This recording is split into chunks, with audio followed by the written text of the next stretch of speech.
Ողջույն սիրելի հեռուստադիտողներ, եթերում է Ամերիկայի ձայն հեռուստահանդեսը։ Ձեզ հետ է Ստելլա Գրիգորյանը։ Նախ ծանոթանանք մեր այսօրվա հաղորդման թեմաներին։ Լոս Անջելեսի ուսուցիչների միությունը ճանաչել է հայոց ցեղասպանությունը։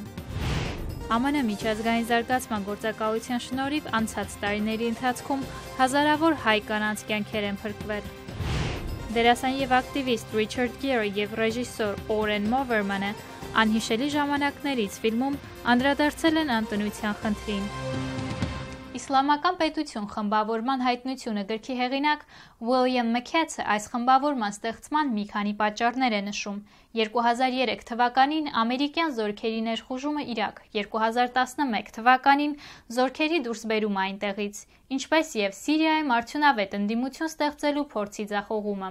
Մքեթի գրքի թողարկումը տեղի է ունենում այն ժամանակ, երբ Օբամայի վարչակազմը քննարկում է Սիրիայում իր դերի մեծացման հարցը։ Մաքենցի գիրքը պատմում է 2006 թվականին իսլամական պետություն խմբավորման ծագման եւ Իրաքից ամերիկյան զորքերի դուրսբերումից հետո դրա հետագա վերածննդի մասին։ Մաքենցը ասում է, խմբավորման հիմնադիրները իրոք հավատում էին, որ աշխարհի վերջը մոտենում է, սակայն նոր առաջնորդների նպատակն էր ստեղծել պետություն եւ խալիֆայություն որպես մարգարեության իրականացում։ Մենք չգիտենք եւ հավանաբար երբեք չենք իմանա իրական դրդապատճառները, սակայն պետք է խոստովանել, որ դա հավաքագրման արդյունավետ միջոց էր, ասում է նա։ Մաքենցի խոսքերով Ալ-Քաիդայի նպատակն էր հեղինակություն վաստակել մահմեդական աշխարհում, մինչդեռ իսլամական պետություն խմբավորումը բռնության եւ վախի միջոցով է պահպանում իշխանությունը, ինչի ականատեսն ենք վերջին 2 տարիներին։ 2011 թվականին Սիրիայի հակամարտությունից ի վեր շուրջ 90 երկրներից ավելի քան 20,000 օտարերկրյա զինյալներ են մեկնել Սիրիա, որոնցից առնվազն 3,400-ը արևմտյան երկրներից։ Մաքենցի կարծիքով մասամբ դա մշակութային գործոնով է պայմանավորված։ Իսլամական պետությունը, ասում է նա, շահարկում է ինքնության հարցը հատկապես արևմուտքի մահմեդականների շրջանում։ Նրանք դիմում են սարսափելի գործողությունների, վկայակոչելով իսլամական սուրբ գրերը։ Ոմանք իսլամական պետություն խմբավորման ստեղծումը կապում են 2003 թվականին Իրաք Ամերիկայի ներխուժման հետ, մյուսները ընդհակառակը պատճառը տեսնում են զորքերի դուրսբերման մեջ։ Մաքենցի կարծիքով երկուսն էլ ճիշտ են։ Իսլամական պետություն խմբավորումը չէր լինի, եթե Միացյալ Նահանգները չներխուժեր Իրաք, հնարավորություն տալով կազմակերպության հիմնադրմանը։ Խմբավորման ստեղծմանը նպաստել է նաև ամերիկյան զորքերի դուրսբերումը Իրաքից, որտեղ այլևս հակաահաբեկչական ուժեր չկային ընդդեմ իսլամական պետության, ասում է Մաքենցը։ Մաքենցը գտնում է, որ Վաշինգտոնը նույնպես իր մեղքի բաժինը ունի ժամանակին չմիջամտելով Սիրիայի հակամարտությանը եւ չստեղծելով խոշոր ընդդիմություն նախագահ Բաշար Ալ-Ասադի իշխանությանը։ Ըստ վերլուծաբան Քիմբերլի Քագանի, ով վկայություն է տվել Սենատի արտաքին հարաբերությունների հանձնաժողովի առջև, Վաշինգտոնը դեռևս կարող է քայլեր ձեռնարկել ահաբեկչական խմբավորման հակազդելու համար։ Միացյալ Նահանգները պետք է ռազմական ուժի, դիվանագիտության եւ բոլոր այլ հնարավոր միջոցներով ձերքի իսլամական պետություն խմբավորմանը պայքարի հնարավորությունից, քանի որ այն աղետաբեր թշնամի է, որի կամքը հեշտ չէ կոտրել։ Այդ նույն լսումների ժամանակ ամերիկյան առաջընթացի կենտրոնից Բրայան Քոթոլիսը նշել է, որ գրոհայինների դեմ օդային հարվածների քաղաքականությունը բավարար չէ։ Միացյալ Նահանգները պետք է ավելի ուժեղ եւ համաձայնեցված ջանքեր գործադրի ուղղված հակաիսլամական իր հստակ ռազմավարության բոլոր հայեցակետերի ներդաշնակեցմանը եւ տարածաշրջանում ավելի ամբողջական մոտեցման մշակմանը։ Սիրիայի ապստամբուժերի դեմ զինվորներ պատրաստելու $500 միլիոն արժողությամբ ծրագրի ձախողումից հետո Միացյալ Նահանգները այլ ընտրանք չունի, ըստ հաղորդումների, Օբամայի վարչակազմը Սիրիայում ավելի ագրեսիվ ռազմական արշավ ծավալելու ծրագրեր է մշակում։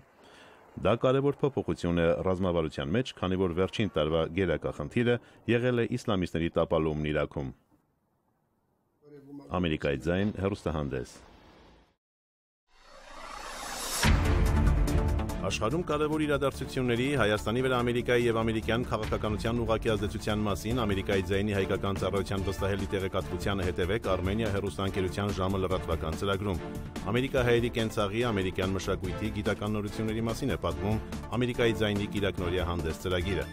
Armenia հեռուստաընկերության Բարի լույս Հայաստան ծրագրում Ամերիկայի ձայնը ձեզ հետ է դիմավորում օրը իր Բարի լույս հավելվածով։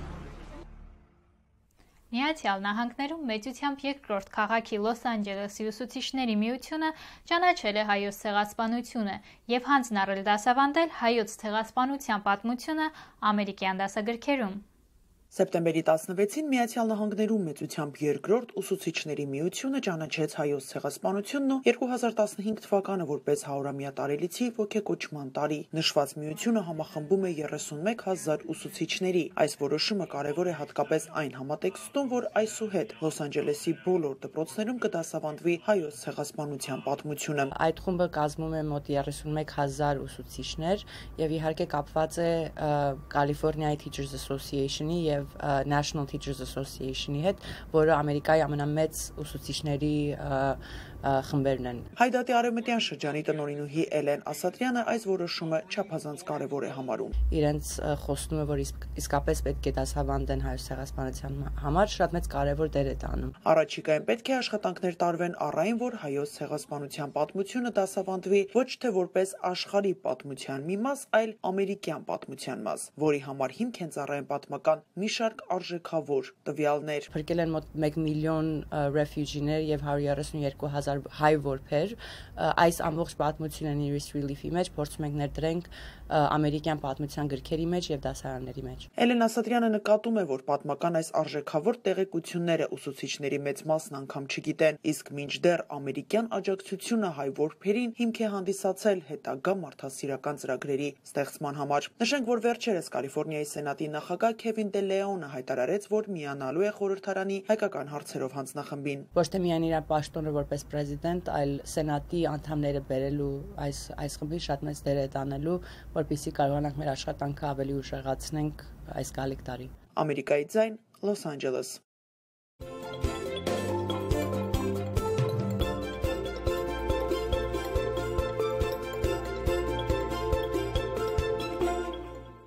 Նյու Յորքի Բրոնքս արվեստի թանգարանում անցկացված միջոցառմանը նվիրված խաղաղության միջազգային օրվան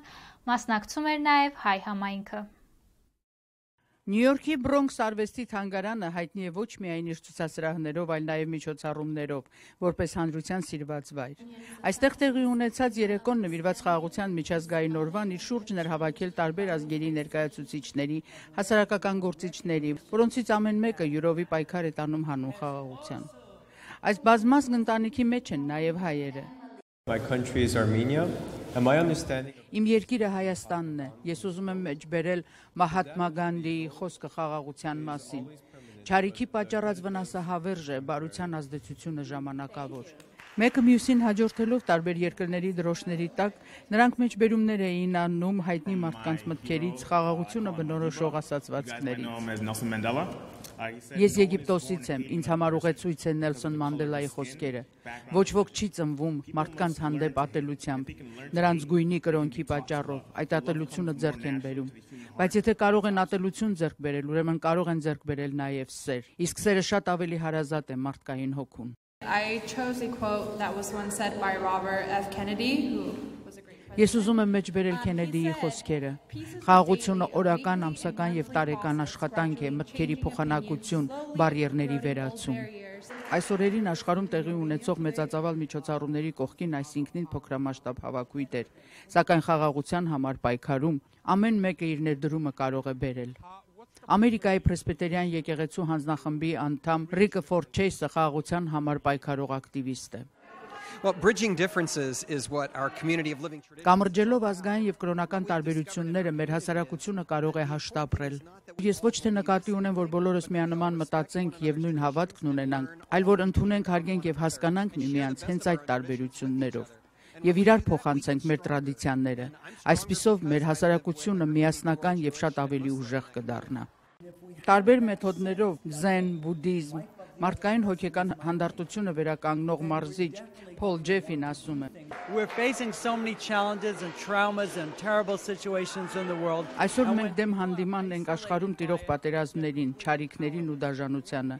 Հասկանում ենք, որ դժվար է որևէ բան անելը, բայց ձեռքերը ծալած նստելն էլ անհնարին է։ Կարող են գոնե մարդկանց ցավը թեթևացնել, օգնել։ Երբ մարդիկ միասին են, ցավը քչանում է, իսկ ուրախությունը մեծանում։ Բազմանշանակալից աշխարհ կազմակերպության հիմնադիր նախագահ Նիկ Հալաջյանը, որ ճամփորդում է երկրե երկիր եւ իր խմբի հետ օգնում դժբախտության մեջ հայտնված մարդկանց, ասում է. Not to give up and continue the focused attention and mindful attention on the important issues. Պետք չէ հուսահատվել, պետք է պահպանել կենտրոնացումը կարևոր խնդիրների վրա, հասնել այնտեղ, որ մարդիկ օգնության կարիք ունեն, եւ ամենակարևորը հնարավորինս շատ երիտասարդներ ներգրավել խաղաղության համար պայքարի մեջ, չթողնել, որ անտարբերությունն ու հուսահատությունը պատի նրանց։ Ես հասկանում եմ, որ մեր բերածը մեկ կաթիլ է հսկա օվկիանոսի մեջ, բայց թող որ ամեն մեկը իր մեկ կաթիլը բերի։ Այս օրերին, երբ Նյու Յորքում տեղի է ունենում Միացյալ ազգերի կազմակերպության տարեկան վեհաժողովը, բազմաթիվ հասարակական կազմակերպություններ այս տեսակ միջոցառումներով իրենց ձայնն են լսելի դարձնում ի նպաստ խաղաղության։ Կարինե Քոչարյան, Ամերիկայի ձայն, Նյու Յորքից։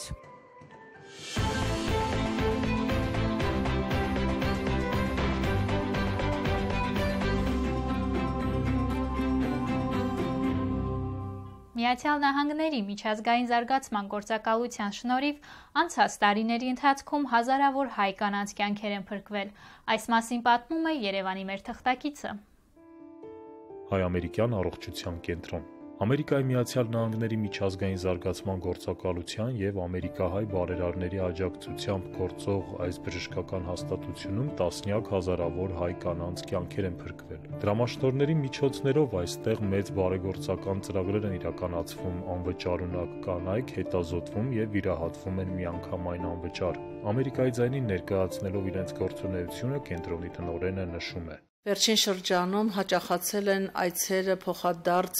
ամերիկյան, գերմանական բժիշկների եւ մեր բժիշկների այցերը արտասահման։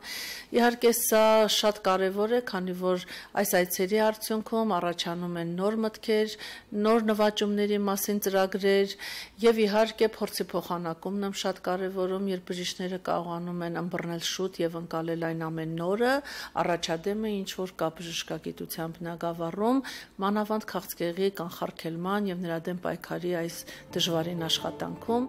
15 տարի առաջ Հայաստանում կրծքագեղձի քաղցկեղի ավերիչ ազդեցությունը մեղմելու համար ամերիկահայ բարերարների կողմից Հայաստան ուղարկվեց մամոգրաֆիայի 1 սարք։ Արևմուտքում լայն տարածում ունեցող մամոգրաֆիան Հայաստանում դեռևս անհայտ երևույթ էր, իսկ հետխորհրդային երկրները կրծքի քաղցկեղի պատճառով մահացությունների թվով աշխարհի առաջատարներից էին։ Կլինիկայի տնօրենն արձանագրում է, որ անցած տարիների ընթացքում քաղցկեղի վաղ կանխարգելման նպատակով իրականացված զննումների շնորհիվ փրկվածների թիվը 3600 է։ Հակոբյանը բարձր է գնահատում հայ-ամերիկյան առողջության կենտրոնի կայացման հարցում ԱՄՆ-ի միջազգային զարգացման գործակալության ներդրումը։ Անգնահատելի է եւ անբացատրելի նրանց ջերմ, նրանց ամենօրյա, նաեւ հսկող, նաեւ պահանջկոտ վերաբերմունքը մեր կենտրոնի աշխատանքի հանդեպ, որովհետեւ իրենց շնորհիվ է, որ մենք կարողացանք վերակառուցել այս հոյակերտ շենքը, իրենց շնորհիվ է, որ մենք կարողանում ենք հիմա խոսել նորագույն սարքավորումների մասին, վերապատրաստումների մասին, բացի նրանից, որ իրենք նպաստում են նաև մեր հասարակության կրթական մակարդակի բարձրացմանը, գիտակցության եւ իհարկե կանխարգելման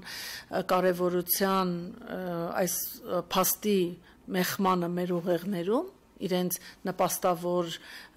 կրթական ծրագրերով, նաև այժմ սրան միացավ նաև այն շոշափելի հանգամանքը, որ մարդկային կյանքեր մենք կարողացանք փրկել ի շնորհիվ այս ծրագրի, ի շնորհիվ նրանց բարեհաճ վերաբերմունքի մեր երկրի եւ կոնկրետ մեր կենտրոնի հանդեպ։ ԱՄՆ-ի կառավարության աջակցությամբ կենտրոնի բժիշկները տարեկան մի քանի անգամ մեկնում են հեռավոր գյուղեր, այնտեղ, ուր ժամանակակից բժշկությունը կանգ է առել տասնամյակներ առաջ, իսկ քաղցկեղի բուժման ժողովրդական միջոցները 21-րդ դարում դեռ արդիական են։ Աշոտ Պողոսյան, Ամերիկայի ձայն հեռուստահանդես։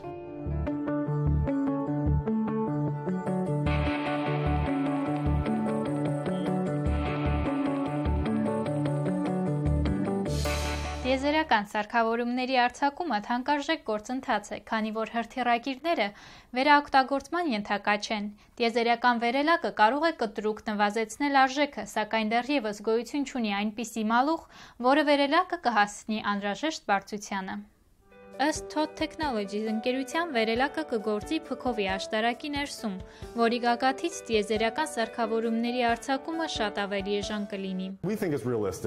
Դա միանգամայն իրատեսական է, ակնկալում ենք, որ Google, SpaceX-ը կամ եվրոպական տիեզերագնացության գործակալությունը կցանկանան զարգացնել այս տեխնոլոգիան։ 3-ից 5 տարուց 1.5 կիլոմետրանոց նախատիպային մոդելը հավանաբար պատրաստ կլինի։ Ընկերության հաշվարկներով վերելակը կարող է 10 տոննա բեռ բարձրացնել մոտ 11 կմ/ժ-ում և մոտ 1 ժամից հասնել գագաթին, որտեղից ուղևորները և բեռները հեշտությամբ կուղարկվեն ուղղաձիգ։ Հնարավոր են նաև այլ կիրառումներ։ Օրինակ զբոսաշրջությունը։ Պատկերացրեք ինչ հրաշալի տեսարան կբացվի 20 կիլոմետր բարձրությունից։ Քննարկվում է նաև տիեզերական վերելակի գաղափարը։ Լազերային սնուցմամբ մեքենան ուղևորվում է ամուր և թեթև նանոխողովակներից պատրաստված ժապավենի երկայնքով, որը ձգվում է երկրի և գեոստացիոնար արբանյակի միջև։ Լազերային սնուցմամբ մեքենան ուղևորվում է ամուր և թեթև նանոխողովակներից պատրաստված ժապավենի երկայնքով, որը ձգվում է երկրի և գեոստացիոնար արբանյակի միջև։ Այդուհանդերձ, բազմաթիվ փորձերից հետո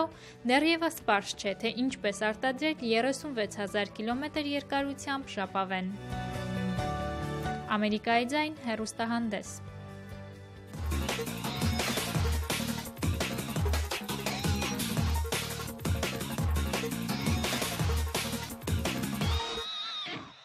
Դերասան և ակտիվիստ Ռիչարդ Գիրը և ռեժիսոր Օրեն Մավերմանը անհիշելի ժամանակներից ֆիլմում անդրադարձել են անտոնության խնդրին։ Ֆիլմում Ջորջ անունով անօթևան մարդը փորձում է գոյատևել մի հասարակության մեջ, որտեղ իր ներկայությունը ցանկալի չէ։